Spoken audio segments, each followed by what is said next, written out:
All right. Can everybody hear me?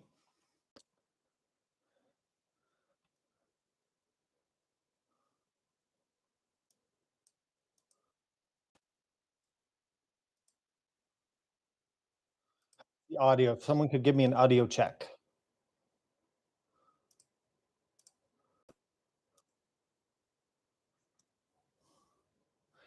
Okay, looks good. All right, let's get started. December live stream Q&A. 2 apologies as we get started. Number 1, I'm sorry I was late to this live stream.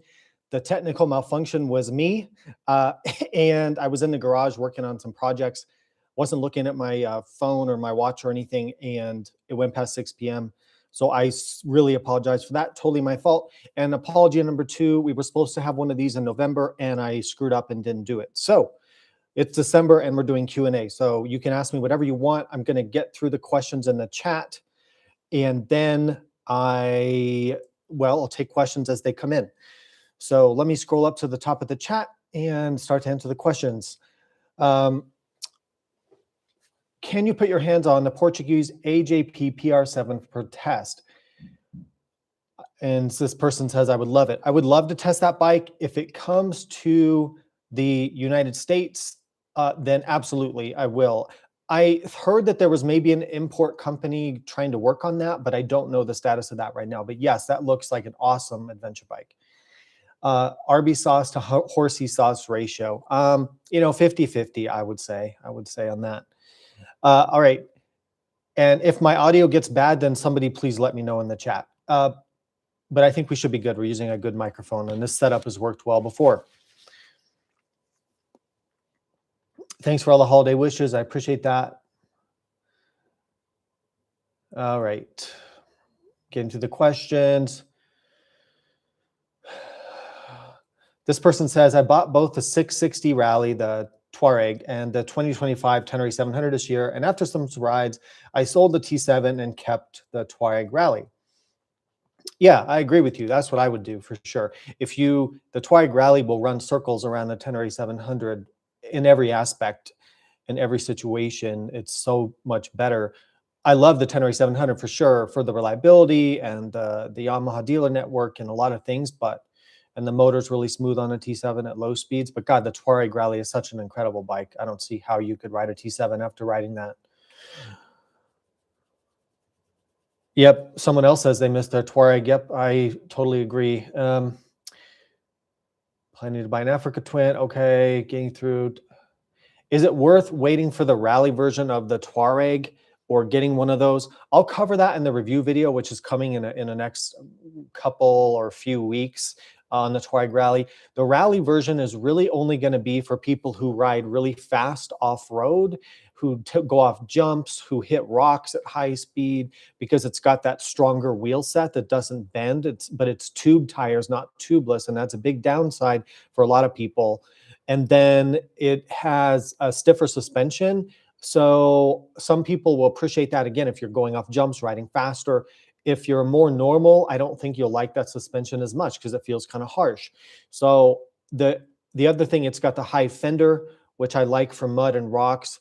And it's got a different riding handlebar position, which I prefer. It's lower and more forward on the Rally, which a lot of people have mixed up. They think it's higher up. It's actually lower and further forward, which it should be for off-road, and that's what the Rally does. So I hope I answered the question there. For most people, I don't think you should get the Rally, but if you're super aggressive, then you'll like the Rally. Let's see. If you can pick any bike to ride the South Grade and Mount Palomar, what would you pick? Probably a I think I know. Probably a KTM 690 SMC, probably like a 690 Supermoto, like a powerful Supermoto bike. I think that for the South Grade, for the tight twisties, probably that. And then the East Grade is like more open. You could take like almost any bike on that. Have I been to a motorcycle rally? Sounds like fun. Not sure what to expect. You have to be in a business to go. Do you need to go with a group or go solo? Okay. Rallies are awesome. They're fun. I recommend everybody go to rallies. You don't need to go with a group. Go by yourself. You'll make friends. You'll have people to ride with. They have group rides, maps, everything. I enjoy them. You don't need to be in the industry, of course. It's just open for anybody to go. They're awesome. I highly recommend it. Even as somebody who works technically in the industry, I still love going to rallies whenever I have time. There's a lot of good adventure rallies out there, and even other ones. The BMW has rallies, Harley has rallies, KTM rally. They're all excellent.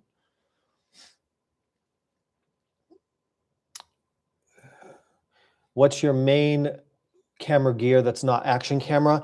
Canon. It's a Canon. Well, it's this guy right here. This is a R6 mirrorless. This has been a great unit. It does overheat on video. It's after a while, so you only shoot about maybe 20 or 30 minutes of 4K with it, especially in the summertime. And then I switch out different lenses. So like this is the main lens I use for a lot of the studio shots or the stand-up shots. It's a 2470 RF 2.8. Is this an L lens? No, I guess not, because it's not white. But this lens is great. This stuff is kind of pricey. It's expensive, right? But it really, really works well. So I use that. And then, of course, you've got all the action camera stuff and 360 camera. This LiveStream is just on a cheap webcam. All right. Do you think a Honda NC750 can take the long trek to Alaska? Yes, for sure. I would like cruise control and a bigger windshield, but beyond that, that bike is really great. Would you buy a KLR 650 or a V-Strom 650? The V-Strom 650 for sure. It can do most of the stuff a KLR does off-road, and it's a much nicer bike to ride, much smoother, much better on the street. Do I do my own editing, and what software do I like? Testing out different programs. I have used both DaVinci Resolve and Adobe Premiere Pro, and I've settled on Adobe Premiere Pro. I like it better than DaVinci. I find it easier to use, and I just pay for all the Adobe stuff, that you get like 50 programs. It's expensive. It's like 50 or 60 bucks a month or something to subscribe to Adobe, but you get everything, and it just works really well. I have no issues with it. So that I like Adobe Premiere Pro. That's my answer there. But a lot of people like DaVinci, and that's a good software as well. But I think it's a little bit steeper of a learning curve. They're both difficult to learn. If you can get more simple video editors, if you're not doing it professionally, and that's probably what you should do. Premiere Pro and DaVinci Resolve are like pro level things. You can actually make movies with them. So it takes a long time to learn. How would I make the Bear 650 tubeless? You'd have to get one of those Altex tubeless kits. You can buy them on eBay. And then when you install it, be super careful to get it installed really well. Take your time, because those are really difficult to install properly so they don't leak, but you can do that. Life-changing to trade in my 850 GS for a 1200. No, I don't think it's life-changing. More torque, more features. You've got the shaft drive, but no, not really. And off-road, the 850 GS is, a little bit easier to ride maybe than the 1200 GS. Tubeless rim brand. I don't know that the rims you would have, if they can change the rims out. You could look and Google it and see what aftermarket companies come up. I don't know that off the top of my head. Africa Twin needs a better windscreen and a better seat. Yeah, I agree on both those fronts for sure. CarPlay setup for a 300 Rally Chigi or Carp ride. I would, the Carp rides have been really solid for people. I would probably get one of the Carp rides. What's the other company? Chigi is really expensive, but they're good. What's the other company that I've reviewed? Not Carp ride, but well, I'll think of it in a second. AOC is also really good. AOCCI. For tube lovers, how easy it is to break the bead on a modern tube wheel these days? For tube type tires, usually breaking the bead is pretty easy. It's the tubeless tires that are super difficult to break, and you sometimes need special equipment to do that. But every rim is different and every tire is different, so there's so many combinations.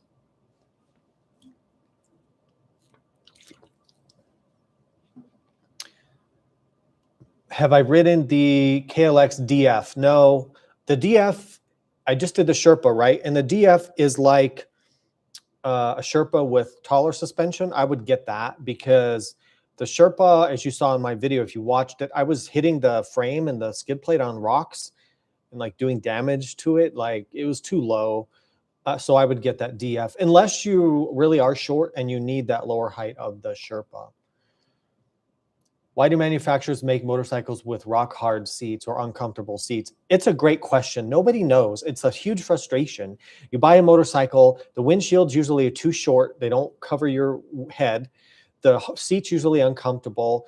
You know, they don't come with hand guards. There's a whole list of things that they should come with. I don't really know. It's super frustrating. Upgrade from 300L to something lighter. Beta 390, KTM Husky 350, 450L.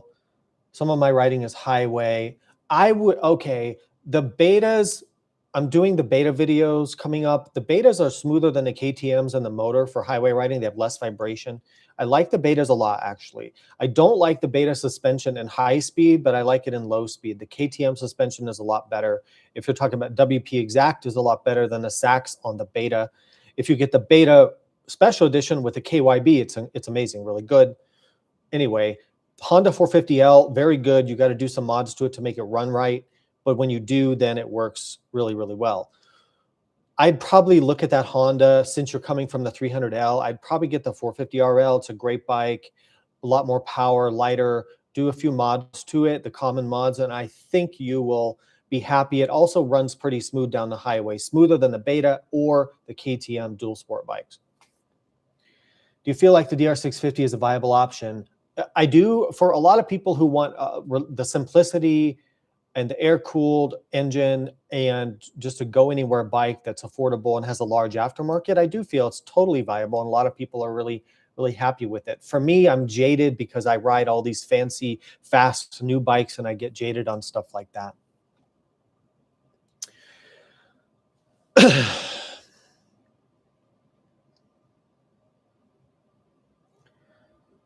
I lost my place in the questions here. Do you run the DJI 4 Pro mini drone? Yes.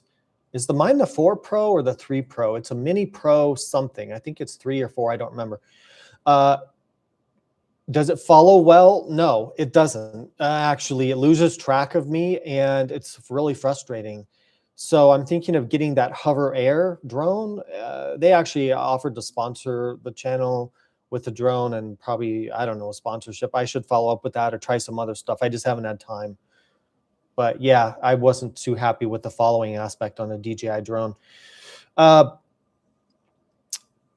Just purchased a 2024 Touareg. However, I'm heavy for the rear suspension. Would you recommend a revalve and spring or a new shock? Okay, you don't need a new shock. What you need on the Touareg, the spring rate is too soft for the average people, even for me. You need to up the spring rate. I wouldn't even revalve it yet. I just try changing the spring for a couple $100. See if that fixes it for you. If it feels bouncy or springy, you know, tighten down the clickers a bit. If that still doesn't feel good, then spend the money, get the whole revalve, but that's going to cost you a lot more money. Also, the Touareg has the front fork issue where the cartridge, there's something in the fork cartridge assembled wrong, and it's going to get harsh after some time because the washer gets crushed. If you start feeling the harshness in the fork, you've got to have the forks taken apart and have a suspension shop fix that. It's really cheap to do, but it just an hour or two of work.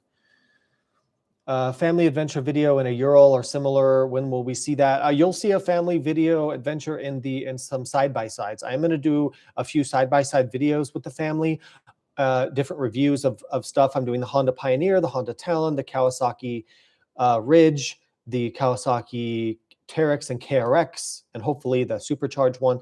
I'm not sure if I'm going to put them on the other YouTube channel I have or this YouTube channel. I haven't decided yet, but hopefully you'll see it either way.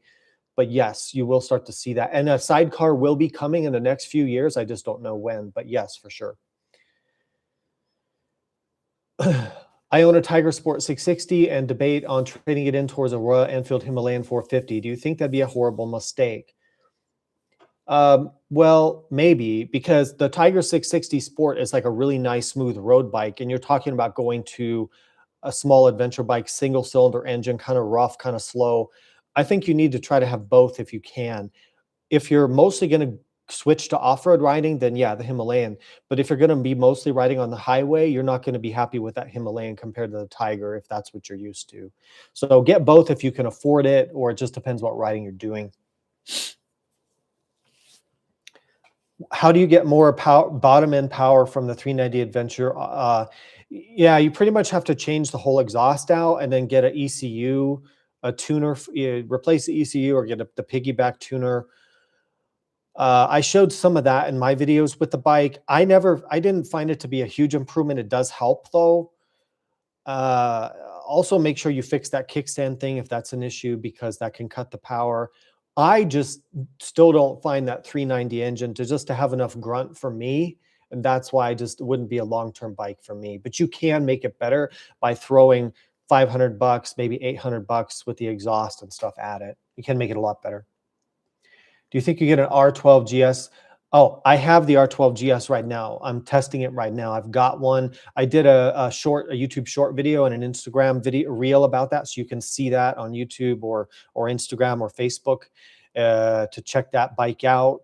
But yes, the review on that bike will come in January, probably, maybe early February. But I have it right now. I'm reviewing it and riding it. I love it. It's awesome. It's pretty good. But it's kind of a scrambler though. It's not really like a GS in terms of a touring bike or anything. So it's more of a scrambler, but it's pretty cool. Have you ridden the 350 beta yet? I'm assuming you're saying the beta. Can you take it on single track? Yes, I'll take it on single track and we'll take it in the desert. The 350 definitely feels a lot less torquey than the 500 that I own. So there's pros and cons to that. But the betas are pretty nice overall for the money. What do you think of the Moto Morini 700, the X Cape? I have a full review on that, so search my channel for that, or Google or YouTube, Google it or whatever. I have the 700 Moto Morini. I like it. It's a pretty solid motorcycle for the money. You can check that out. There's downsides, of course, to it, but it's not bad.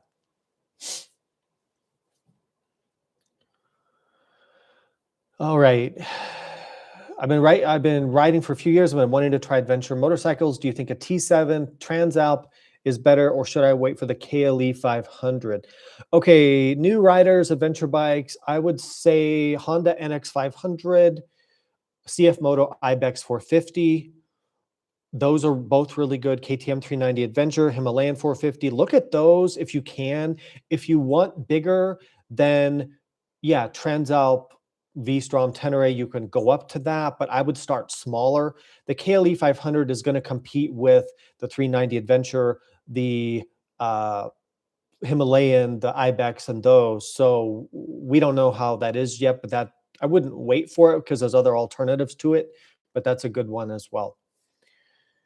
Trip to Central and South America, taking my KLR 650 2022 or my 2018 Africa Twin for power and technology. I am inclined to say the KLR 650 because if you have to repair it in a remote area, I feel like the KLR is going to be easier to repair on the side of the road than the Africa Twin. The Africa Twin has more electronics and things. I tend to think the modern bikes are pretty darn reliable, and I don't have a lot of international travel experience, so I'm not the best one to tell you, but I'm leaning towards the KLR on that just for the repairability in those remote areas, although other people maybe chime in and let me know what you think.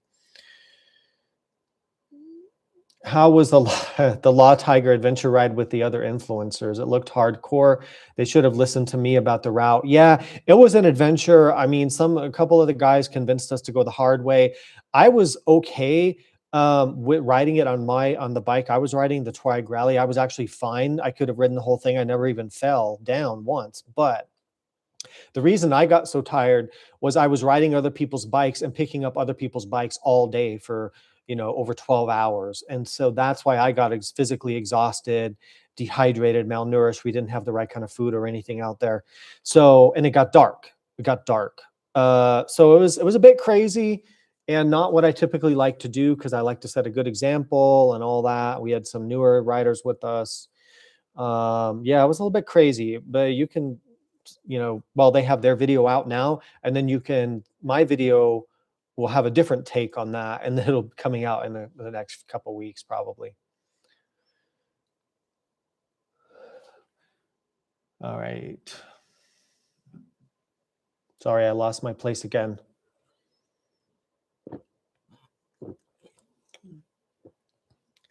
I'm wondering if we will ever get the Himalayan 750, as I want touring bike, but there's still the 450 and equally nice Moto Morini.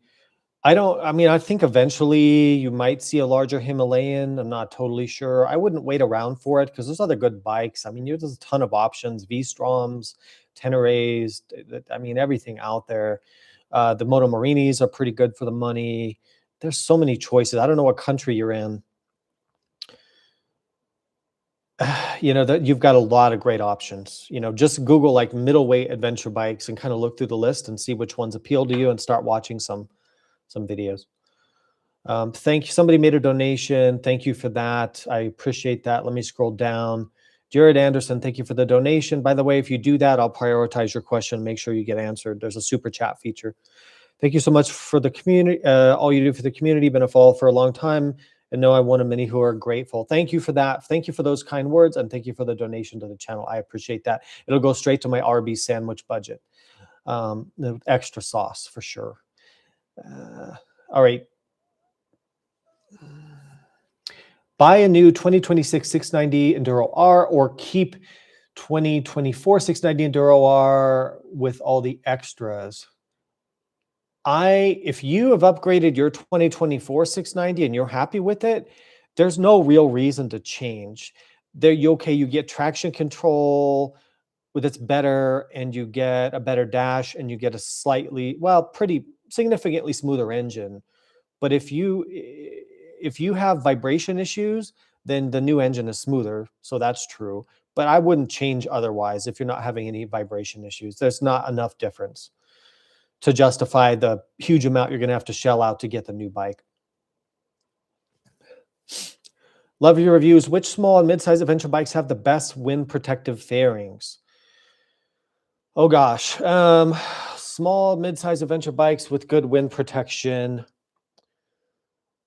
Honda NX 500, the CF Moto Ibex 450 or 450 MT is pretty good. The KTM 390 Adventure is pretty good. You said small bikes, right? Or small to mid-size. The Transalp is good for wind protection. That's a really good one. So those would be the ones that I would look at. But keep in mind, almost any bike you get, you can fit a larger windshield and have better wind protection. Would you ever review a DR650? Yes, I actually have been meaning to do that. I don't know if Suzuki maintains one in their press fleet, but yes, I will try to do that in 2026. I know a lot of you have them, but I don't want to beat up one of your bikes. I don't want to ride one of your guys' bikes and mess it up. So let me see if I can get a press bike. But yes, I would love to do that. How do you like the 690? Oh, so he's asking somebody else in the chat. Okay. Best second motorcycle to go with the 500 EXC to cover more street riding, but still a heavy dirt emphasis. Okay. Yeah. You could do like a Cove 450 Rally if you still want a single cylinder, but if you want a twin cylinder, which I think you should get to go with your 500 to complement it, get a Aprilia Touareg Rally was my number one right now. Number two would be the 890 Adventure R, or if you really are a baller, get the 890 Adventure R Rally if you can find one. So yeah, for twin cylinders, it's the Aprilia Touareg and the Rally version. Since you're a dirt rider, you'll like it. And the 890 Adventure R or Adventure R Rally. Those would be my top two if you want a twin cylinder. Thank you for the donation. I've got another screen up over here, so I guess I can use that. Thank you so much, Green Rush, for your donation. I appreciate that. He says he has a Pan America and a Livewire 1. Well, I've never even met anybody who really has a Livewire, so that's cool. I just got the ASA GSA 1300. Wow, cool bike. If you could only get one adventure bike, what would it be? Oh, I get that question on every live stream. I think if I could only get one adventure bike, there's the Touareg Rally that I've been testing might be my number one choice because I find it more comfortable and smoother than an 890 Adventure and just as good off-road. And I think the reliability is better than the KTM, to be totally honest. I mean, I own an 890 Adventure R and it has issues actually.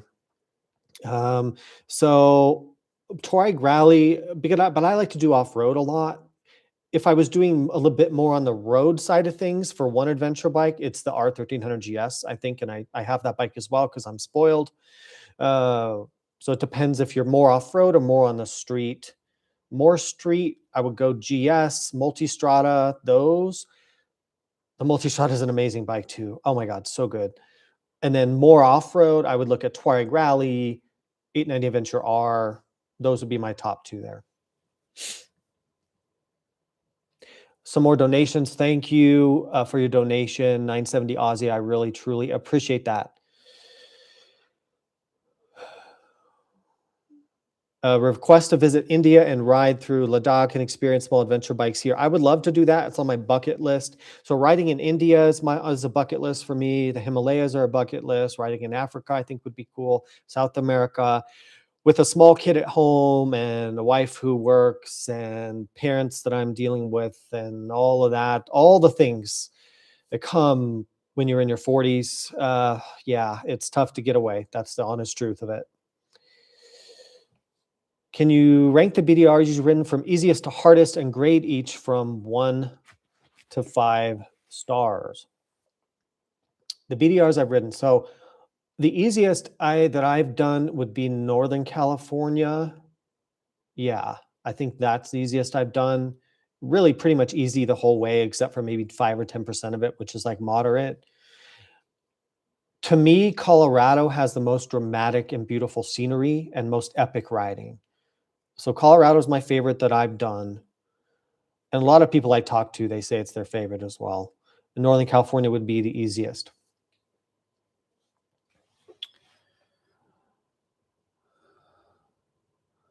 All right.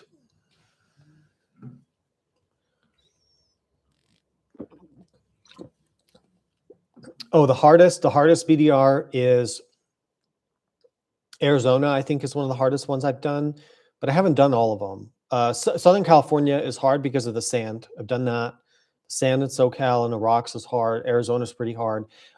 I can't really rate them in terms of the quality. They're all high quality routes. Really do enjoy all of them. They're very different. So I really couldn't give you a favorite there in terms of that. Although I actually, Colorado's my favorite. Okay.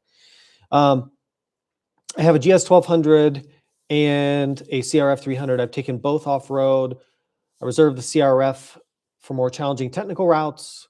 If I were to sell both and replace with one bike, oh gosh, that's the $1 million question. Okay, 1200 GS, CRF 300, replace with one bike. Okay, I'm going to go back. Aprilia Touareg Rally, I think it's the best midsize adventure bike going right now. You could do an 890 Adventure R. You could do the problem with the 450s is they just don't quite have enough power, in my opinion. Like the Ibex is pretty good, but you could do a 10RA 700, but it's top heavy. Yeah, so I hope I answered your question. I'd be looking at the Aprilia and the KTM. Helmet audio question. I currently run a Schuberth E2, but the audio is awful. How can I listen to music and also protect my hearing? This is a real problem, isn't it? Because when you put in earplugs, if you put in a good earplug, it's hard to hear your helmet speakers. On a lot of helmets, I've run like 30 or 40 helmets or more. I've lost track and tested different speaker setups. The position of the speakers, if the speakers aren't exactly right in front of your ear canal, you won't hear it right. So you may need to move the speakers, and that can be hard with some helmets. That's why I like my Arby helmets, because I can move the speakers around. And then you try earplugs like the Eargasm plugs, or there's another brand like that on Amazon. Somebody else knows what it is, but they have a filter, so it doesn't get all the sound. It doesn't attenuate all the sound, just certain frequencies, and you can still hear your helmet speaker. So look for motorcycle specific earplugs that you can get on Revzilla or on Amazon to filter different frequencies, and that helps a lot as well. But you have to experiment and try to move the speakers around. What's the best 50/50 tire and why? I'm inclined to say the Dunlop Trailmax Raid, not the Trailmax Mission, but the Trailmax Raid. I'm inclined to say that's the best 50/50 tire. It works pretty well on everything except deep sand or deep mud.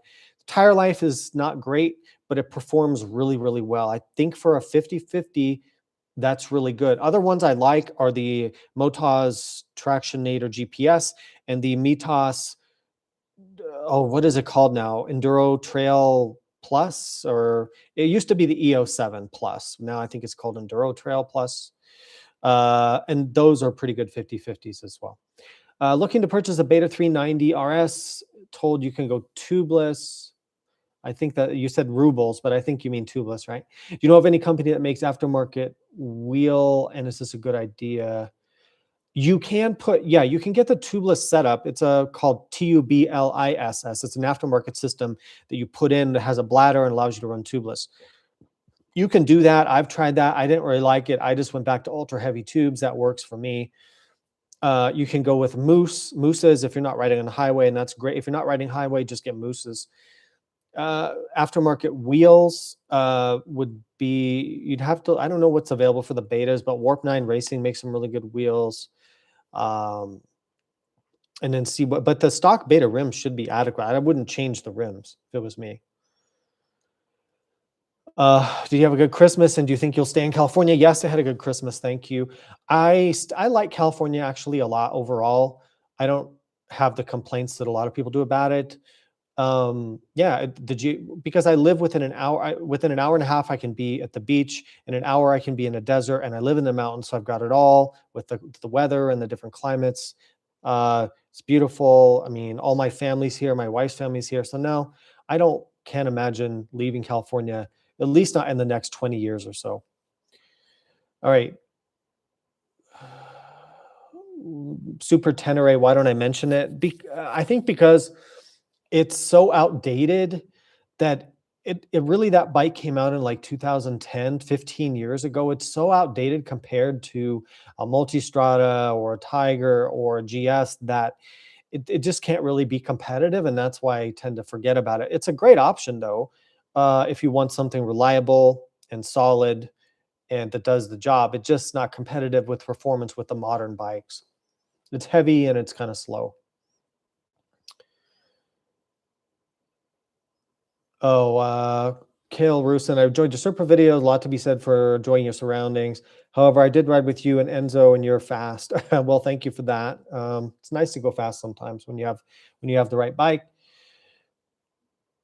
Is there a 500 to 750cc adventure bike you would recommend as a swap for a Tiger Sport? I'm essentially wanted to add more off-roading to my life. Okay, yeah, any of the middleweight, check out the video I did, the Tenere versus the Transalp versus the V-Strom. Any of those are good. The Touareg is good. The 890 Adventure R is good. So you've got probably a half dozen really good off-road middleweight adventure options. Look at all of them.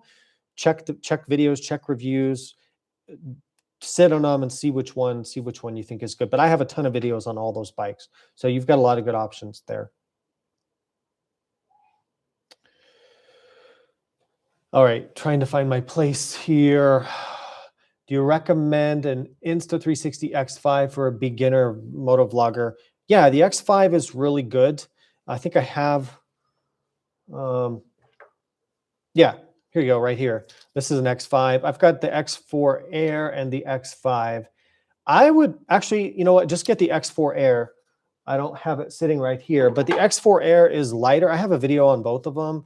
The X4 is lighter and less expensive. That's the main thing. It doesn't cost as much, and the results are very similar, I think.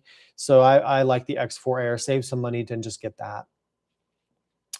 What's the most challenging and most rewarding part of being a YouTuber? I think the challenging part for me is time management. I mean, I end up working on stuff usually 7 days a week and all hours of the day. Time management, I think, is challenging, and trying to find time to do everything I want to do. There's always more ideas than there is time to do them. And then what was the other part? Most rewarding part? I think the rewarding part is just feeling like, I think being self-employed and being successful as a self-employed person, so I have the freedom to spend time with my family when I want to, and not having to work a corporate job anymore like I did for 15 years. So I find that very rewarding. And just the self-satisfaction of, you know, having a successful business that you started from zero subscribers to this, all by myself, that's satisfying. It's been a pain in the butt, but really satisfying. And I'm super happy to be able to do it. Currently, I have a 701 Enduro. It's been phenomenal. I'd like to pick up a spare bike with similar specs, but more freeway friendly.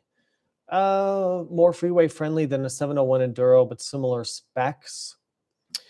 Okay, for less off-roading, then get a twin cylinder middleweight bike. So get a V-Strom or a Transalp or a Tenere 700. That's what I would do. Or a Touareg or an 890, right?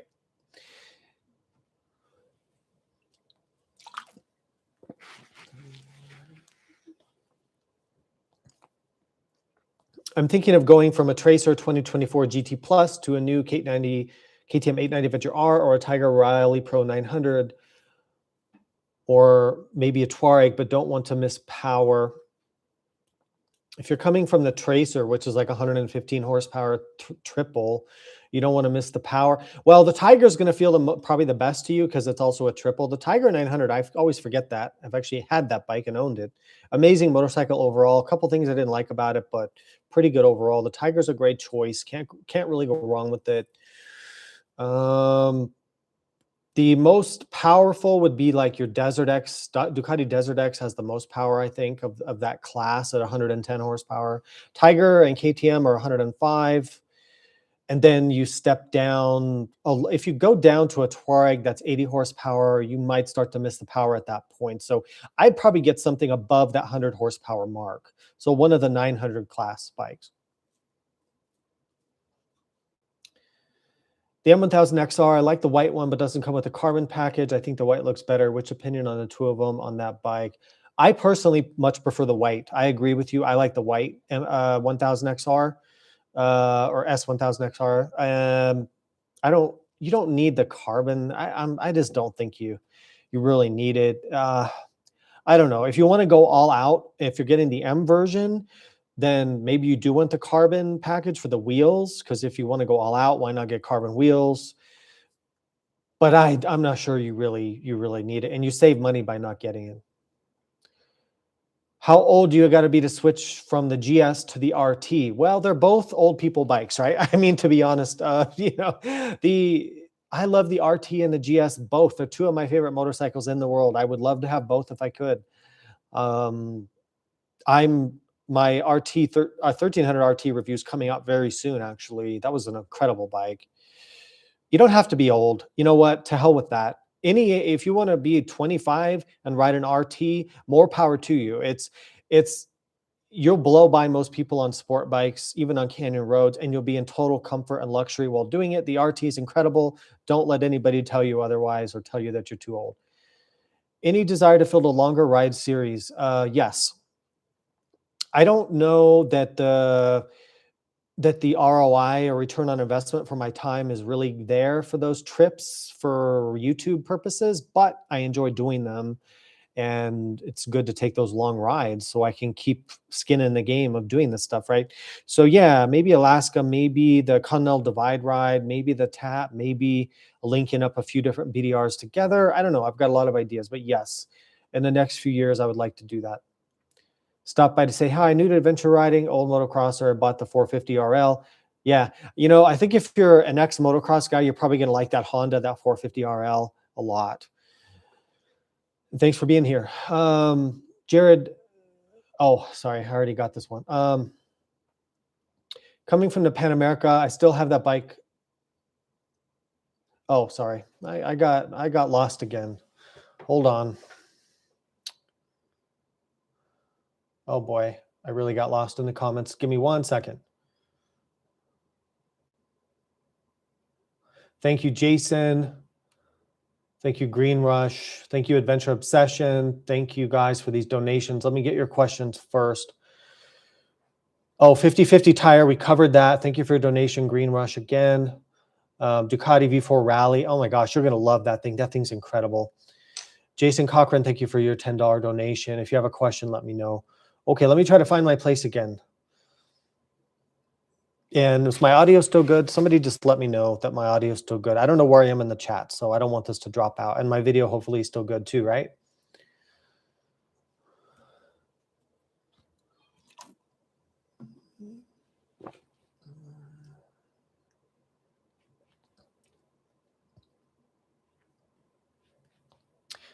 What do you think about the new F450 GS? Is it a gimmick for A2 class or focused off-roader? I want to reserve judgment until I can test it.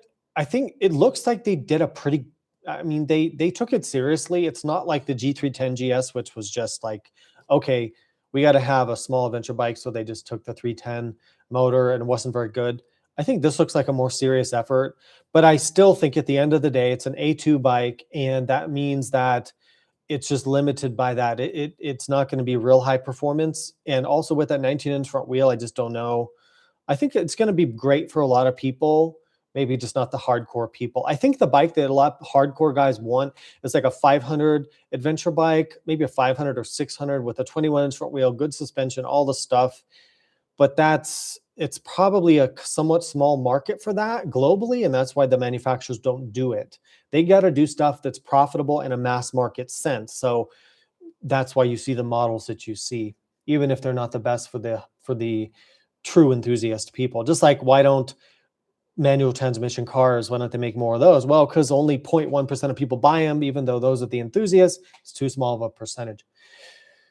Reckless 40 review, spot on, purchasing your advice, good. And I'm reviewing the new version of that as well. I'm actually doing a whole video on this crazy video I'm doing.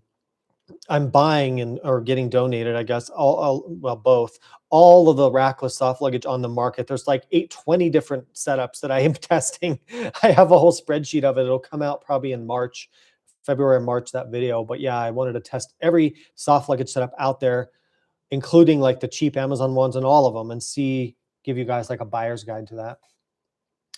Liat 9.5. Yeah, I want to get that helmet too. Liat hasn't been responding, so but I've tried to get that helmet for testing. Everyone says that's an awesome helmet. Thank you, Flying Monkey Adventure Riders, for your donation. Jesse, I think that's probably you. Thank you, Jesse, for that, and for your friendship and for everything. I really appreciate it.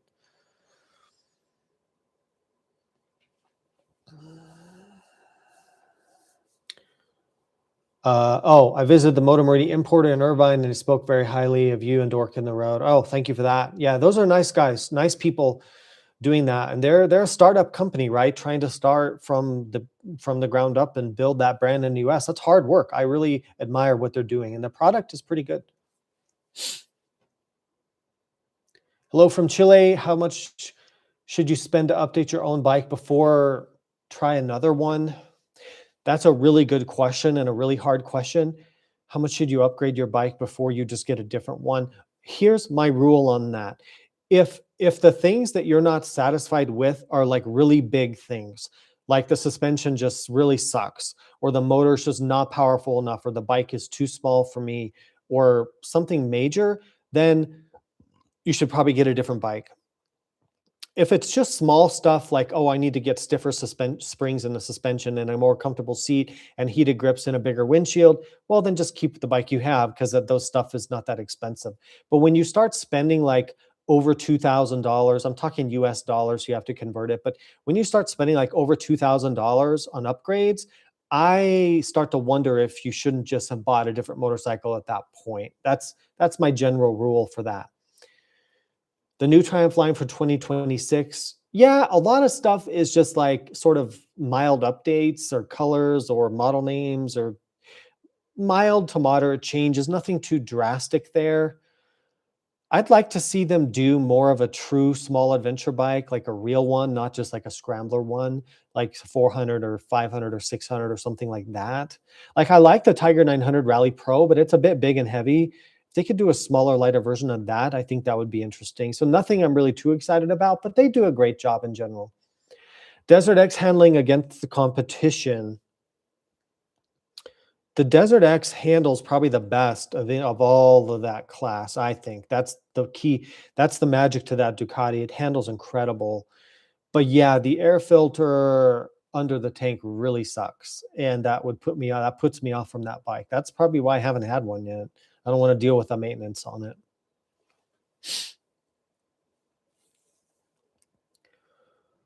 What size double take on the Tenere? So, okay, the double take mirrors, get the Gen 2 mirrors, get the adventure mirrors, not the round enduro ones, but the more like, I don't know the shape of it, but the wider ones. And then for the arms, get the mid-size arms. I think they're 4.7 inches, somewhere like that. I think they have a 3-inch, a 4.6 or 7, and then a 6-inch arm. I really like the mid-length arms, the 4.7. I put that on pretty much all my bikes now, actually. Those mid-length arms work really, really well. Should I trust a Chinese adventure bike? Well, I would say yes. The Ibex 450s have been pretty faultless for people. The Moto Marinis have been pretty reliable for people, pretty faultless there. So yeah, I would say yes. Not sure if you want to get into it here. Suffer from Crohn's as well. How do you deal with it on long rides? I'm hesitant to go on any long rides. So it depends on your symptoms and where you are with your disease. So with my disease, it's mostly inactive because I've worked very hard to try to be as healthy as I can. And I've already had the surgery though, so that was part of it. I do have short bowel syndrome, so I have to go to the bathroom more often. I carry bathroom wipes, wet wipes with me, and just be prepared to go to the bathroom at any time. And that's the reality of it. It's kind of sucks and you get used to it, but I'm not going to let it stop me from doing the things that I like to do. So I still do it, but gas stations, Starbucks, good bathrooms. And then, of course, work with your doctor, work on your diet, work on your medications and stuff so you don't have to use the bathroom so much. Yeah, Crohn's disease really sucks. Sorry you have it.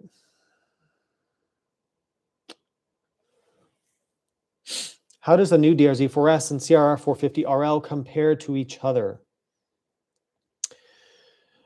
I'm coming from a 300L and looking at getting one of those next. Okay. The DRZ out of the box runs perfectly well. It doesn't stall. It has perfect fueling right out of the box. And it has a really good suspension right out of the box. It's not quite as powerful as the Honda, and it's heavier. And it doesn't have 6 speeds, but I didn't find that to be a huge problem unless you're going really fast on the freeway. I really like the DRZ a lot, actually. I would, because of how well it runs, that would be my recommendation to look at that. Hold on here. Just had a hiccup with my YouTube screen, so I want to make sure, is everything still okay with audio and video? Everybody still on good? Just let me know if there's any issues with that. All right. Oops, have to mute that video there. Sorry, I have my stream pulled up on another screen monitor here so I can kind of monitor how things are going, but it's very strange, very weird to try to look at that. Yeah, so the Honda and DRZ are both good options. The Honda needs more modifications to get it to work right. The DRZ needs nothing to get it to run right off the bat, but the Honda's lighter and has higher performance potential if you're willing to do the work on it. So that's your trade-off there. Overall thoughts on the Desert X. I love it. I love riding it. It is a little heavy. I don't like the maintenance of the air filter. I don't like the Desmo valves. That's just not necessary. It's just it creates extra expense. I don't like the metal gas tank that you can dent really easily. So there's a lot of downsides, I think. But as a bike to ride, it's phenomenal. Really, really good. Yeah. 2025 T7 or Aprilia Touareg? Oh, Aprilia, 1000%. No competition. Unless you're riding around the world and reliability is the most important thing, then I would go Yamaha. But if you're not putting on a huge amount of miles and you're not riding like around the world style travel, then I would get the Aprilia every single day.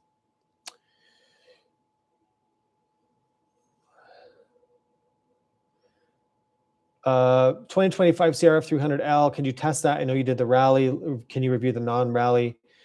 I think you could really just look at my previous CRF 300L review and then just give like 10% better suspension. I mean, that's all they really did. It's still really soft. It's 10 or 20% better, but the findings of the review, I think, would really be just about the same. Honestly, that's how I honestly feel about it. You're still going to have to do work on the suspension unless you just ride really, really, really slow.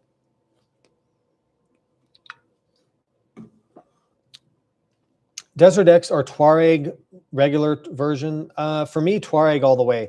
Way better maintenance, lighter, better off-road, almost as good, just as good really on the road, really. And yeah, the Touareg to me makes a lot of bikes pointless, like Africa Twin, Desert X, Tiger 900. I would just go straight to the Aprilia. It's a better bike in my opinion and way easier to manage off-road. And there's just no downside to it really, except maybe less dealers, you know, with Aprilia.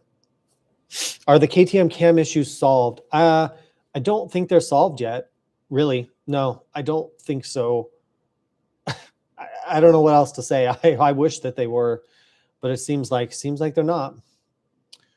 But it only affects certain bikes. It really only affects the 790 motors, the first generation, not the new 790 motors, which are CF Moto manufactured. The Chinese CF Moto 790s are fine.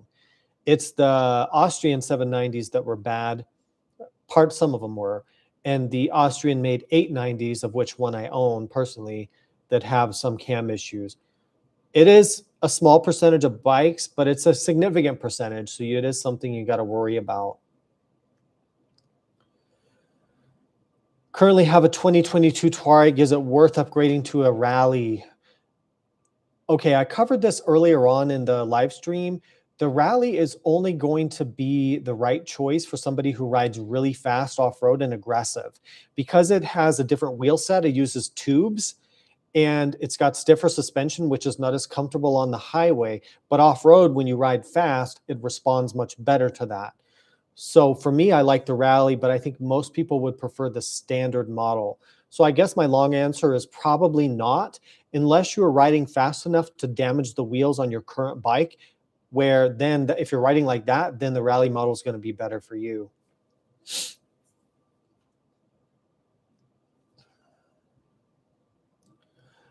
I have a 2024 GS 1250 and I live in Colorado, right in the middle of the BDR. What bike would you own in Colorado? What bike would I own in Colorado? Maybe like a Cove 450 Rally, I think. I'd probably have one of those. I think I'm going to buy one anyway. I want one of those. I'm getting one. That's just there. I said it. I'm getting a Cove 450 January 1st for tax reasons. And then maybe a Touareg or small twin cylinder bike like a Touareg or a Tenere or something like that. 890 maybe. Let's see. It depends how much highway you're doing though. That's always the thing. Thank you, Sam Wade, for your $20 donation. I really appreciate that. Who are your favorite YouTube creators to watch? And who do you like to hang out with at Rallies? That's a tough one, tough question. I watch so much YouTube content, from cars and trucks to motorcycle stuff to personal finance and business coaching and all that kind of stuff, health and well-being. There's so many that I like, but some guilty pleasures I have probably like, I like Vice Grip Garage. I don't know why, but like watching them fix those old cars and getting them running, this is something that just works for me. I like that one. I watch a ton of TFL or the Fast Lane. They have a truck channel, a car channel, off-road channel, motorcycle channel. I think they do a great job. I've met some of the guys there. They're really nice. Hang out at Rallies, anybody. Everybody's super nice. You know, everybody's great. So thanks for that donation. And thank you, Kay Hender, for the donation as well. Compare and contrast the Husky 701 to the Aprilia Touareg. So I'm planning to publish a video where I take the Touareg Rally, the 890 Adventure, and the 690 Enduro, which is the 701, right? Same bike, on the same test route, and then compare them. So I'll probably cover that totally in that video. I much prefer the twin-cylinder Touareg to the single-cylinder 701, and here's why. I feel like if you're doing adventure riding, you want that smoother motor, and you want the cruise control of the Aprilia. Whereas the 690, I feel like I'm riding an overweight dirt bike that's still not good on the highway. So that's my 2-second take on that. But if you're riding single track, then the 701 or 690 being 100 pounds lighter is a big deal in that situation. But for most stuff, even rough off-road, I prefer the Aprilia for sure. And I prefer the Aprilia to the 890 as well.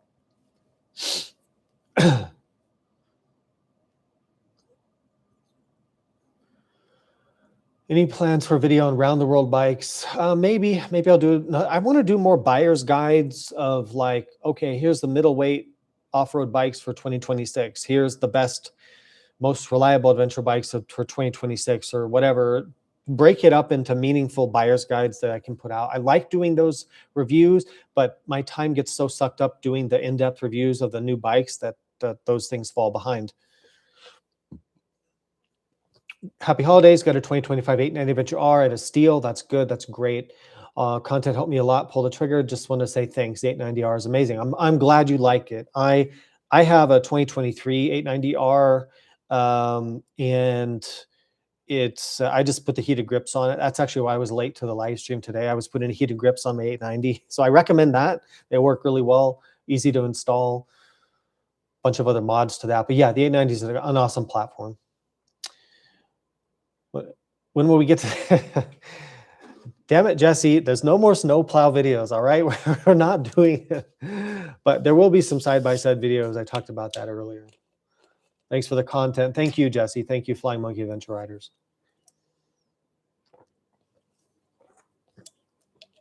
Thomas says, Touareg 660 Rally or Cove 800 Rally.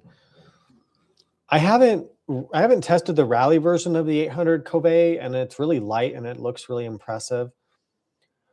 But I really like on the Aprilia that you get cruise control and more electronics. I like that stuff. If you're more of a bare bones person, you like minimalism, I think you might like the Cove better. Also, Aprilia has more dealers and those kinds of things.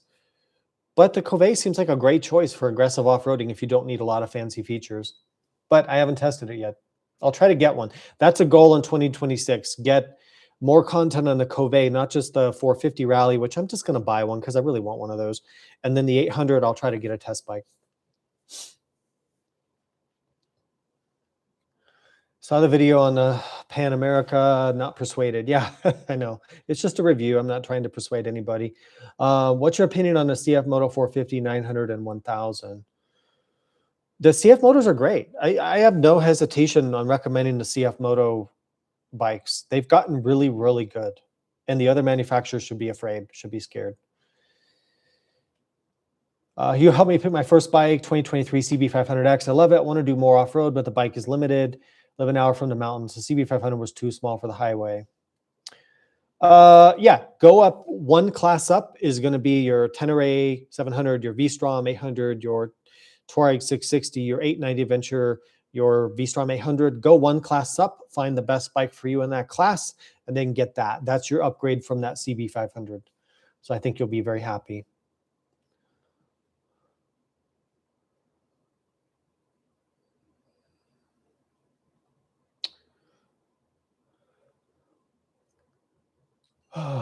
All the suspension upgrades on a Tenere 700 or Transalp. The Transalp for more road riding, and the Tenere is better for off-road. So it depends what you're doing. Mostly off-road, get the Tenere. Mostly on the road, get the Transalp. That's my answer there.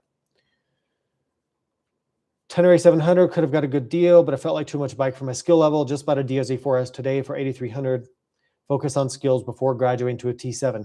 You are a very intelligent person. I must compliment you on that, because most people buy these big, heavy adventure bikes. They try to ride off-road and they just fail miserably because it's too big and heavy and tall. So yes, get a dual sport bike. You made a great choice. Thank you for being smart. That is great. I hope you like the DRZ. And I think you'll want to keep that and then also get a T7, not one or the other, because you still want to have a dual sport bike, in my opinion. Motobello Canada says, what would you suggest help with my next bike? Should I trade with a bigger ADV or get a used dual sport? I don't know what your current bike is. Oh, you were the person with the CB500X. Well, use dual sport bike and avoid the highway. That's a personal choice. Do you want to transport your bike to the trails and not ride the highway? That's a personal choice, not right or wrong. But I think I answered your question with like getting the middleweight adventure bikes, looking at those. Let's see. Thank you guys. Watch a ton of videos. Wanted to get an ADVs, ended up getting a Supermoto because I'm a hooligan at heart. Yeah, Supermotos are a ton of fun. I would love to have one, but it just doesn't make sense for me. I would just never have much time to really ride it. How does the Pan America compare to a GSA for long distance riding? They're both really, well, okay, the GSA is the GOAT. The GSA is the king for long distance adventure riding. Like, just end, period, right? Just get a GSA for long distance adventure. The Pan America is really good, though. It's really good. Nothing bad about it, really, for comfort. But the GSA, you get the big fairing, windshield, you get the big gas tank. Phew. GSA is just the GOAT. It's the best for that.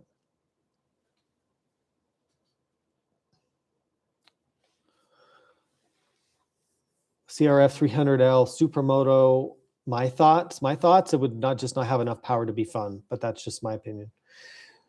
Although it could be okay, but yeah, you just need more power, I think, with the Supermoto, at least like DRZ levels of power. Thank you for your kind thoughts, Chris, about 2025. I appreciate that. Started with a beta 2-stroke, now on a 390 beta, would like to progress to a Touareg 660.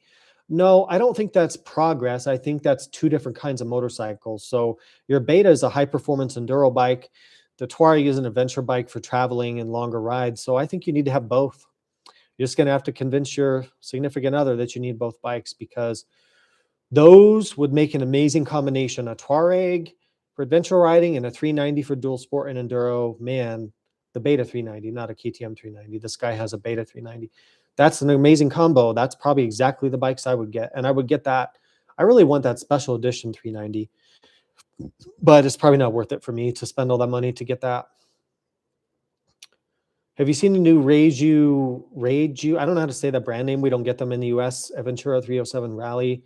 Yeah, I've seen it online, but we don't get them in the US, but it's super interesting. I would like to be able to get those here. DRZ crash bars. Do you really need them? I don't know. Maybe just get a radiator guard for the DRZ instead of crash bars if they have one. But yeah, I looked at buying a DRZ 4S for myself, but the lack of aftermarket support was really disappointing. So I don't know. I didn't like that. Another donation from Flying Monkey. What oil do you recommend? What oil do you recommend for a Gen 3 KLR 650? I think I'm supposed to say Rotella, right? Wasn't it always Rotella with the KLR guys, like diesel engine oil or something? I don't know. Thanks for the next donation. Oh, thank you for donation 7 or Dog Do. I don't know the username. Sorry about that. Thank you for that. You donated 200,000 of something. So I hope it's $200,000 US, because then I can take the rest of the whole next year off. But I think it's $200,000 in one of those currencies that is like converts to like a realistic amount. Like when I go to Vietnam, it's like it's like, you know, a sandwich is like $1 million or something, But anyway, thanks for the donation. I appreciate it. What do you think is the best bike to switch from the Transalp 750? I would like to do less touring and more off-roading. Okay, if you still want a twin-cylinder bike for smoothness, like a midweight, the Aprilia Touareg 660, the KTM 890 Adventure R, you could do a Tenere 700, but it's kind of top-heavy. If you wanted to go smaller, I would look at a CF Moto 450 MT or Ibex 450, or even a 390 Adventure. So you've got two classes of bike you could choose from there if you want to do more off-roading. But do you want to still do highway? That's the problem. If you want to still do highway, you still need an adventure bike. If you only want to go off-road and you're not going to do much highway riding, then just get a dual sport bike, All right.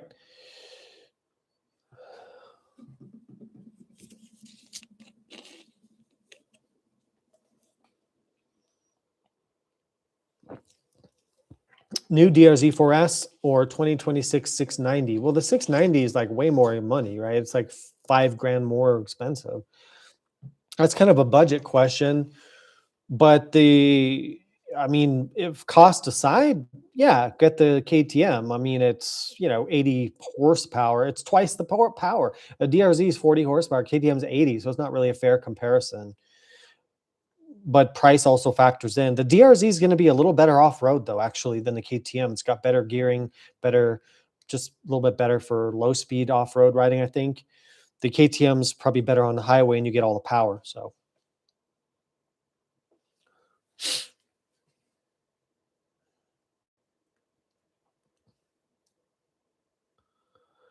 KTM 1390 Super Adventure S. So yeah, I will be doing the 1390s, the R and the S whenever they come to the US. I think they're coming in the second half of 2026, I think is what KTM told me. Because in the USA, we're getting them after some other countries. So I'm not sure on that timing, but yes, I will review them both when they get here. Thank you for your nice words. Kay Hender, I appreciate that. Any tips for filming motorcycle rides? I have plenty of modern gear. It's cumbersome to film. Yeah, it takes away from the riding experience is what I find. Having to make a film out of it, a lot of your effort goes to that instead of focusing on the ride. So don't do it unless you really want to or need to. It's going to be distracting. It's going to be a lot of extra stuff to carry. My advice, I guess, would be if you have professional stuff, forget all that stuff, because people don't care about production quality that much anyway. Just have a good action camera, helmet cam setup with good audio, a modern action camera like a DJI 5 or a Insta Ace Pro 2, and get good audio, and then carry some small blogging cameras. And maybe if you want to carry one small good camera with but don't get a bunch of big heavy gear, because no one's going to care about all the cool shots. Maybe a small drone if you really want to, but you don't need a drone. There's tons of successful videos out there where nobody's using drones in those videos. So keep it simple and try not to ruin your ride by having too much gear. That's my advice.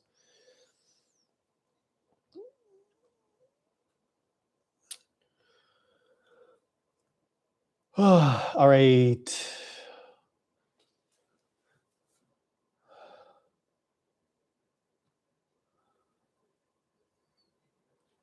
Would you get a Touareg over the Transalp 750? Yes. How do you feel about the new e-clutch? I would like to try that. I have not tried the e-clutch yet, but I will be testing that in 2026. So we'll see how that goes. But in general, I'd like the automatic, or the clutches that allow you to take off without the clutch. I like that, but for technical off-roading, no, I don't like that. So it depends what you're doing with it. How many bikes in total do you have that you refuse to sell? I am not attached to anything that I own, and I've owned about 70 or 80 different bikes now, I think, in my life, and I don't get attached to them. I mean, it does kind of suck to have to start over with all the mods and upgrades. It's kind of a pain in the butt to do that. Like, that's why I was late to this live stream, because I was trying to put some upgrades on one of my current bikes. I don't, because when I ride the new stuff out, I'm like, oh, this bike's better than what I have, and then I want that. So I have that problem, I guess. Like, I just got another 890, a used one, and then I rode the Touareg Rally, and I was like, crap, I really much prefer this Touareg Rally to my 890, but do I really want to go through all the hassle of switching and selling and upgrading the new bike and all that? I don't know. So my answer is I don't have any that I refuse to sell. They're all up for grabs, really, at some point. I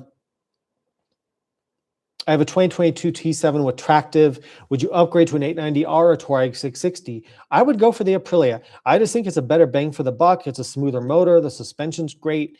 It feels a little bit slimmer, a little bit lighter. I would go for the Aprilia, and I think the motor is better and more reliable than the KTM. So that's my short answer. T7 or Touareg? Touareg all the way, 100%. Unless And I always say that unless reliability is your number one factor. If reliability is your number one factor and you're going to ride a ton, get a Tenere.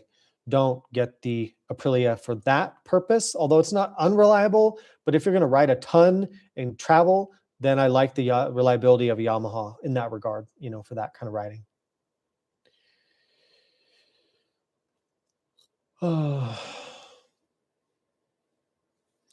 Ducati Multistrada V2 or V2S? Is the electronic suspension worth it?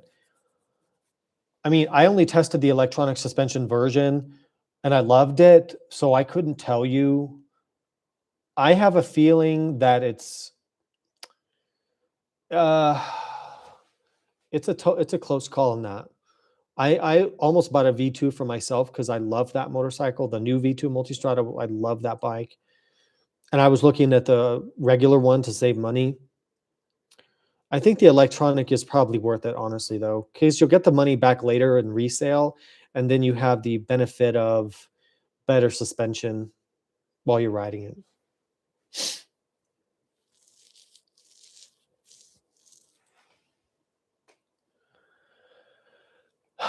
I have two fairly built bikes that I love, CRF 300 LS and a R1300 GS. I thought that was all I need. Now I feel like I need for a 500 EXCF for more technical stuff.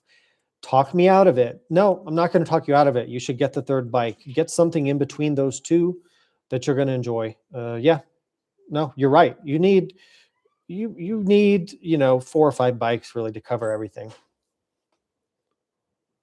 Have I tried the Beta Alp yet? No, but I'm reviewing it in February. So I have the 350 Beta right now, and then I'm getting the Alp after the AIM Expo. So I'll have that review in February or early March for the Alp review. So yes, I'm doing that one. I come from a KTM 300 XCW and want to get a dual sport light adventure. Naturally, I'm going towards a 500 or even a 450 RL. What's your take on it? If you like your KTMs and you have a good KTM dealer, get a KTM 500. It's amazing. There's tons of aftermarket. It's an awesome bike. If you have a good dealer and you like riding orange bikes, then you're going to be super happy. I think the 500 is probably the best overall of the performance dual sport bikes. Yeah, and especially the current ones with the newer suspension are really good.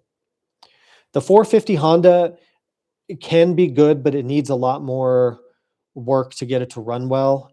And even then, it's much heavier and less powerful than a 500. So if you're coming off a 300 two-stroke, I think you got to go for the 500 KTM.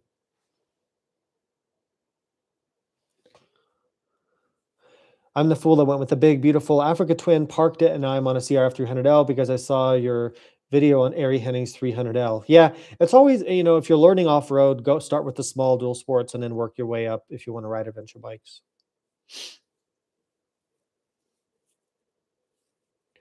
Have you noticed any difference between the Norden Expedition and the 890 Adventure R? Yeah, I didn't get along with the Norden Expedition myself. I don't know. I don't know what it was. Maybe it just didn't, it felt soft to me, and the suspension didn't feel balanced in the way that it does on the 890R. But it was more comfortable, so there is that. But I guess it depends what you're doing. If you're doing a lot of highway stuff, then the Norden makes more sense. And then if you're doing mostly off-road, then the 890 makes more sense.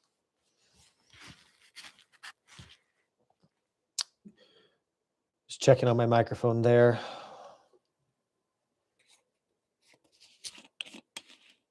Yeah, diesel oil had better additives or something. Yeah, I think there is something to that, but I never really get into all the oil stuff. I think it's just overhyped. I mean, just use the motorcycle oil. There's a certification that you have to meet. I think it's JSO MA2 is the latest one. Just make sure whatever oil you have meets that, and then change the oil regularly and often. That's all there is to it, I think. And use the viscosity that it says in the owner's manual for your bike. Just that's simple. People get way too complicated about it. DR650 build, yeah, maybe I would consider that in the future. Test the BMW 450, absolutely, whenever that does come out. I think it's not coming out for quite a while, so I think we have quite a bit of weight on that one.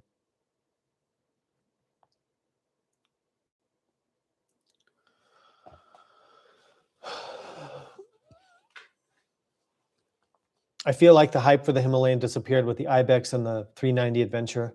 Yeah, that can happen sometimes when you got a lot of new bikes coming out. Whatever the last one is, people hype the most, and then the earlier ones. But the Himalayan is awesome for what it is. It's really a solid machine all around. I love the little Himalayan, the 450. If you could have a custom built, money and practicality not being factors, what would you build? Maybe like a rally race bike, like a rally replica. I'd like to have one of those, like a KTM 450 rally bike. I think that would be. They're like 30 grand or something, and you can't even get a license plate. But that's what I would go for if I was just being crazy. I've thought about trying to do my own with a 500, and maybe that could be a future project. Building my own rally bike out of a 500 EXC.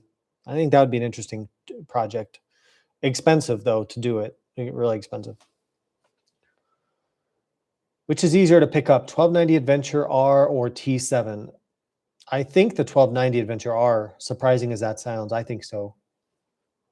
Motaz Desert HT versus Midas XT Plus. I like the Mitas better. The Mitas have pretty good road stability on the XT Pluses, and I have a Rally, the XT Plus Rally, I think it is, on my 890, and it's really nice. They have a little bit better road stability. I like the knob design a little better. The Desert HT is good, but stability on the highway is pretty poor on that tire. So that's my answer. Supermoto 698 mono. Oh yeah, that would be awesome too if I had just had all the money sitting around and time to ride another bike. Norden Expedition seems huge. What are your thoughts on handling, power, comfort? It's really good. I mean, it's just an 890R with different bodywork and seat and different windshield. So it's really good. Yeah, it's really good. And I have a review on that. You can check it out. What's the most capable bike off-road on single track for enduro and adventure? For feel, not statistics. What's the most capable bike off-road on single track for enduro and adventure? Like pretty much any of the high performance 500 dual sports. So 500 EXC, Husky 501, the 450s are fine too. Honda 450 is good. The 690 Enduro is a good all-around bike, but it suffers from the tall gearing, and it's kind of heavy and kind of awkward off-road, and then it's not really good on the road. So I don't know about the 690. So probably like a 500 KTM, something like that. Knee braces, yes. Everyone says knee braces are a good thing. I've hopefully will start testing those out. I have not been testing them, but I should be.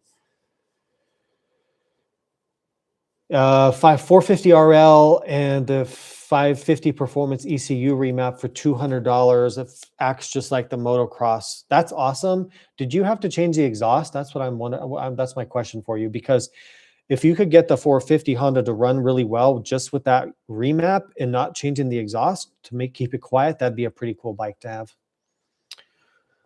I just don't like the loud exhaust that you get. 5.7 and currently ride a 701 Enduro and 300 XC and make it work. Could I do an 890 or similar? Yeah, you could.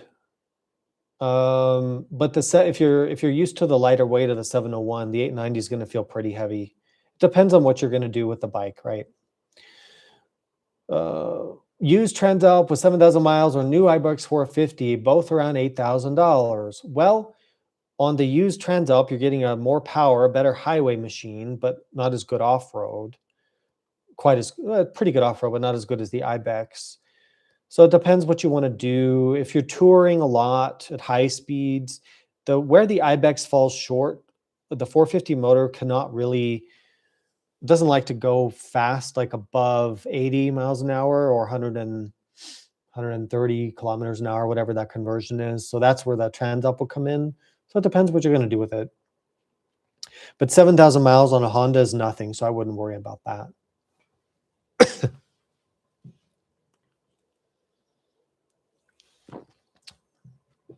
Will we ever see a street legal 450F from Yamaha? Probably not. I don't think so. Just not big enough market for them to spend the money to do it. 6 foot, 230 pounds. Would the 390 Enduro R be too small or for me, or could I ride it with no issues? You might have to work on the suspension, but ergonomically it would be fine at 6 feet. It's just the suspension's going to feel soft for your weight, I think. So you'd have to probably get some different springs in your forks and your shock, and then I think you'd be good to go. Thank you, Ramos, for your kind words. I really appreciate that. Have you had issues with your R1200 GS? I've never had issues with any of my GSs at all. None. They've been some of the best bikes I've owned. And I personally know many riders with over 100,000 miles on BMWs that have zero major issues. So I think they're one of the most reliable motors and bikes out there. The new, someone mentions the new Fortnite's movie. Yeah, I'm going to see what that's about. I'm curious to see what they did there. What about the short service intervals on a KTM 500? Right. It's really designed for more competition type riding, shorter mileage. So if you're stacking up highway miles, then you need to start looking at something like a DRZ 4S or a 690 Enduro to get the longer maintenance intervals, if that's a concern for how you're going to use it. But for off-road guys, they don't really care about that because they're not riding on the freeway and things like that. Which dual sport adventure has the most cult following? TW200, DR650. I think it builds up over time. So when you've had a bike out for a long time, like a KLR 650, yeah, that has it. The DR 650 has it. TW200, because they've been out forever and they're kind of affordable, you get that cult-like following. It's just a matter of time frame. And I think we're going to see that with the Tenere 700 is my prediction.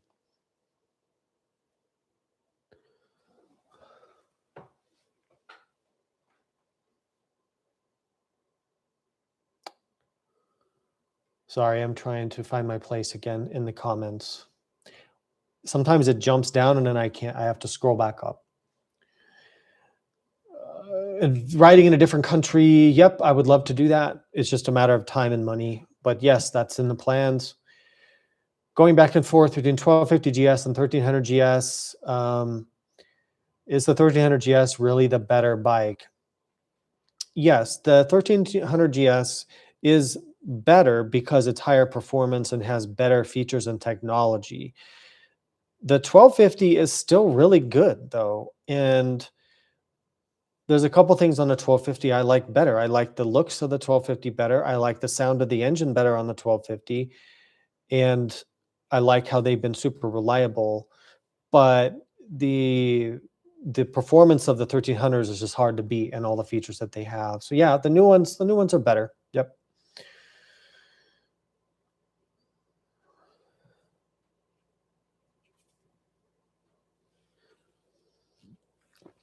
This person says they'll be close to 80 next summer and they ride a Tiger 800.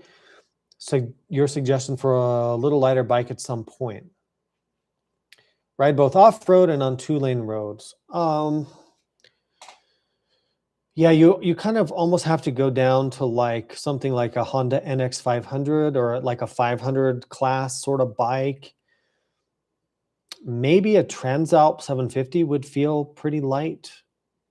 Maybe, something like that. But then you got to step down to that lower size. So you're looking in that 500 class or 450 class is what you're going to have to look at. I'm looking for a light adventure, 390 Adventure R versus 300L Rally with big bore kit and suspension upgrade. What are your opinions? I mean, both could be a good choice.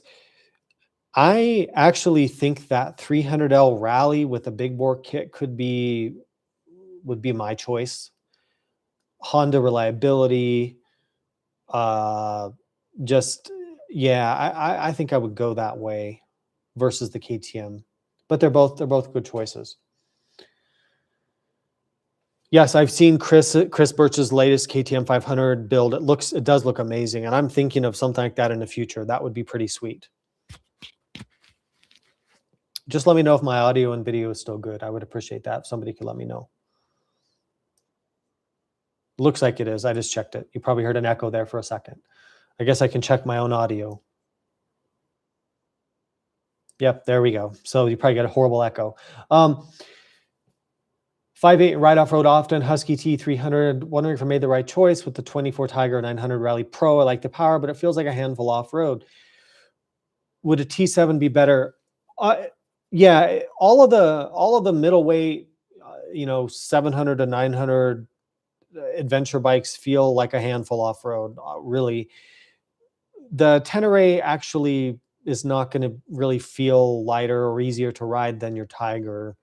No, it really isn't. I think the lightest feeling and the easiest to ride of that midweight category is the Touareg 660. It's as small as it can be with still being good on the highway, and I think the Touareg is the choice there. The Tiger is good if you're doing more touring riding, but if you find like you want something smaller but still a good highway bike, then look at the Aprilia. You could also look at something like a 690 Enduro R. Commuting on the 91, oh yeah, on a KLX 300. Yeah, I'm sorry, I just don't think that has enough power for the freeway. I would advise against that. I think you need a bigger bike to handle California freeway speeds, even though the 91 is a parking lot most of the time. Is anyone covering different protection product companies? Wonderlic, HB, Outback, SU Motec. It is a tough one to do because I've thought about the way you could do that would be to get something like a Tenere 700 that's really popular, and then order all the crash bars from all the companies and try to somehow compare them. But nobody's done that yet because it's expensive and time consuming, and I don't know if it's worth the effort. But it's a good idea. Your idea is good. I just don't know that I can pull that off.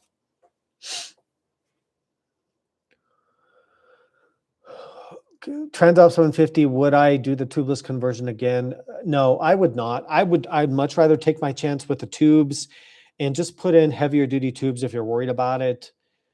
Put in slime if you want another layer of protection or ride-on sealant. I don't think the tubeless thing is worth it. I did not trust it at all. From the single cylinder dual sports, which has the smoothest engine and which has the worst vibrations? The smooth ones are going to be the Honda 450 is pretty smooth. The DRZ, the new DRZ is fairly smooth. Oh, the 690 and 701 are smooth, especially the brand new one. And then the roughest ones are going to be your KTM and Husky 500s. They have the most vibration. The betas are pretty good. If you're looking in that performance category. They're smoother than the KTMs. What cameras are you using nowadays? Well, I think we talked about that earlier, but like I use the Ace Pro 2s, use the X4 Air and the X5. I use a DJI Pocket, whatever this one's called, the Pocket 3. I use the Pocket 3. I use a Canon R6 with different lenses. I have a DJI drone. So I got a bunch of different stuff. It's more audio is get good lenses for whatever camera you have, and then get good microphones and figure out the audio. That's the hardest part, I think.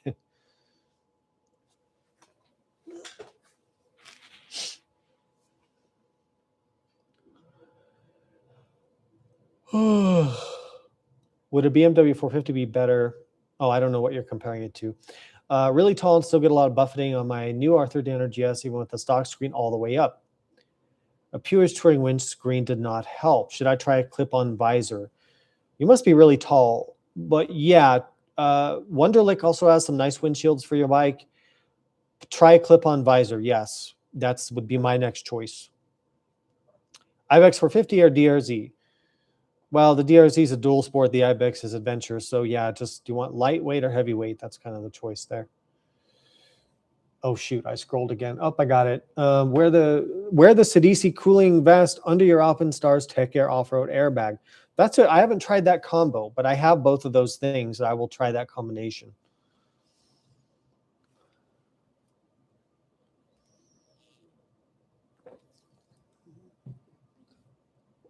Beta is re-releasing the special edition RS 390 and 500 KYB suspension stock. I know, and I want one. I want that bike. Man, do I want one of those things. It's blue. It's got KYB, but I can't really justify spending the money on it. I only ride my Beta. I have a 500 RS. I only ride it a few times a year, really. So it's not really worth it for me. But yeah, I would buy one of those if I was buying a new one.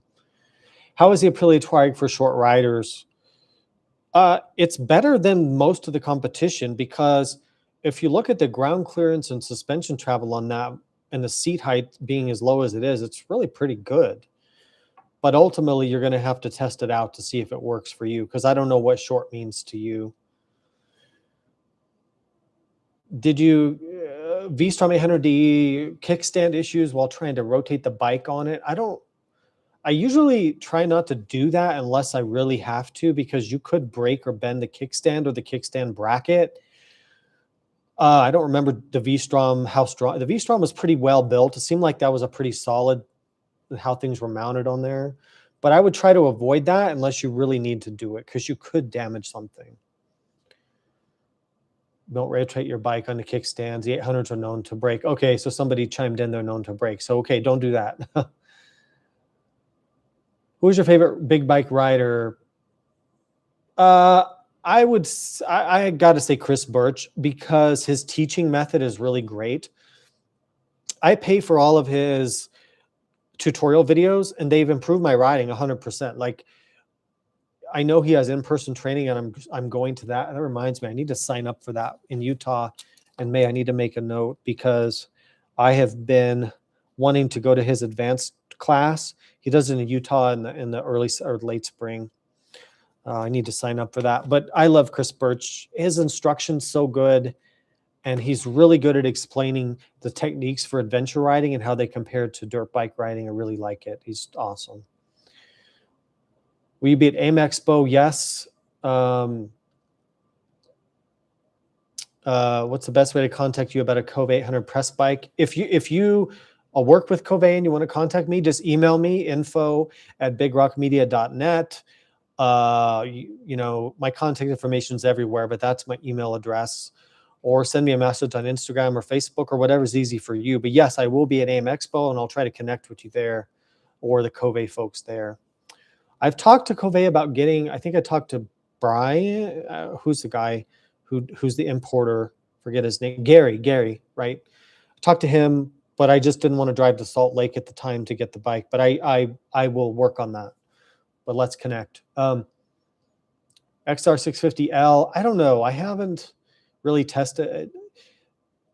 I've had the DRs and I've had the KLRs. I never had the XR650L, so I don't want to comment on it, but it seems to be pretty good, but kind of old school. Recently got a CRF Rally 225 model. I'm from Indonesia. Rear suspension had longer preload. Tread in it. Have you recognized it? I don't know. I think you're saying that maybe the preload is more adjustable. Maybe they did that. Yes, but try to dial in that preload. That could really help. But preload doesn't make the suspension stiffer, by the way. It just makes the bike ride taller and puts the bike higher in the stroke. But it doesn't actually change the spring rate. So if the spring rate's too soft, it doesn't fix that. It just changes the ride height. So a lot of people don't quite understand how that works.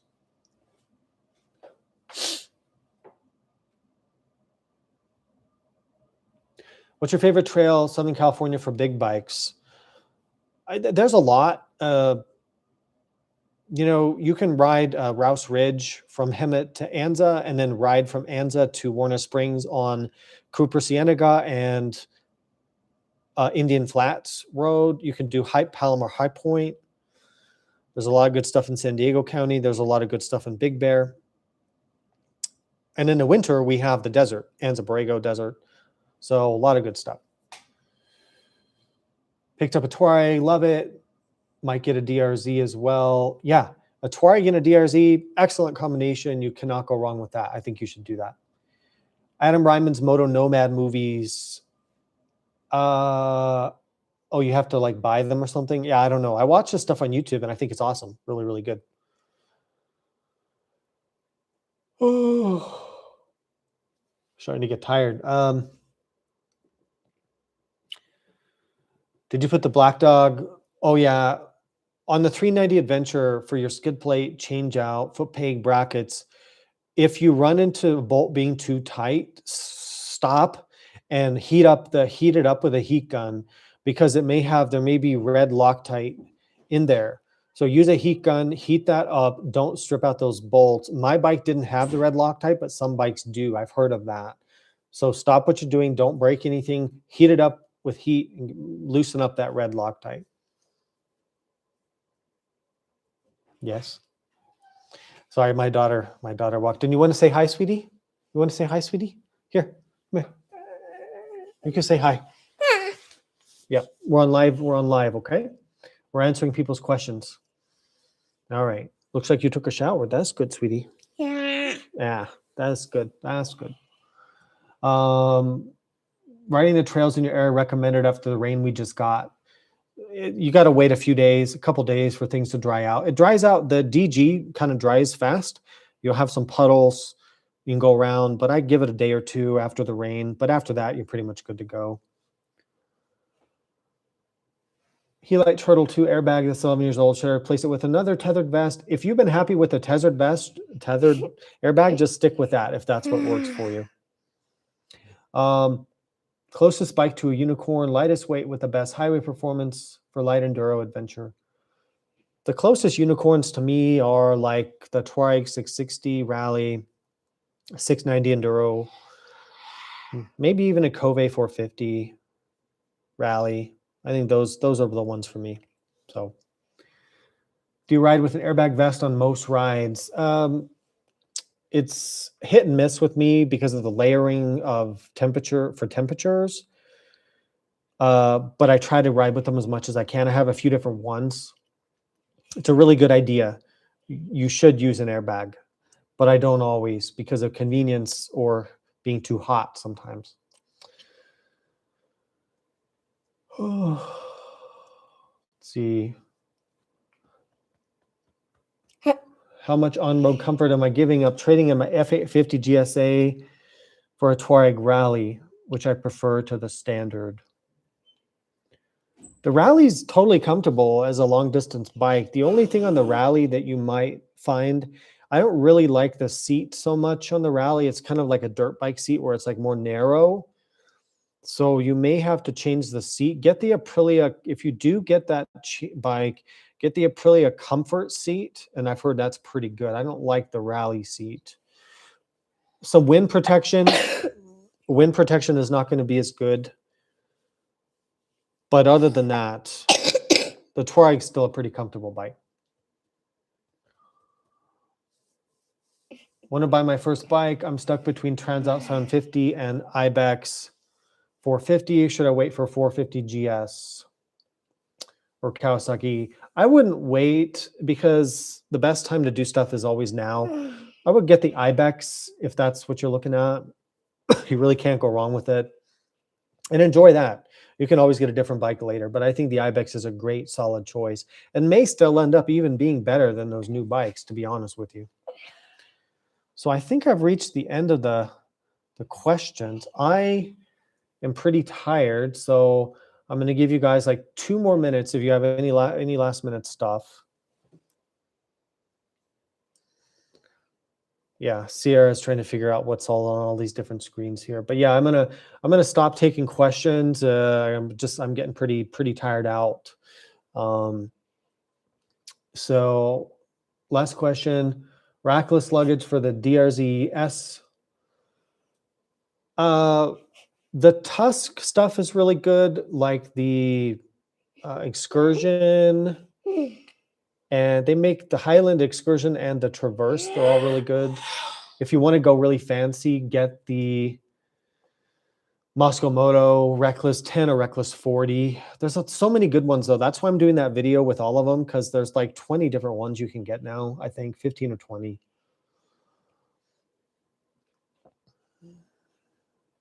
Extra fuel solution would be, I like the Giant Loop gas bag.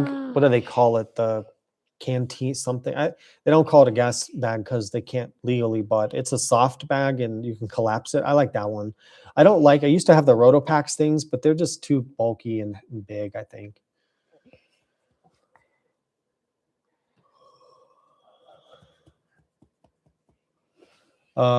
GS shock replacement, front shock is super weak. Just get attractive. Get attractive. You're going to be so much happier, I think. Yep. Thank you guys all. I'm gonna try to wrap up these questions. IMS. Okay. Does IMS have a DRZ fuel tank? That'd be really good. Thank you for joining Patreon. Thank you everyone for the donations. Thank you for all the kind words. Thank you for watching Big Rock Moto in 2025 and onwards in 2026.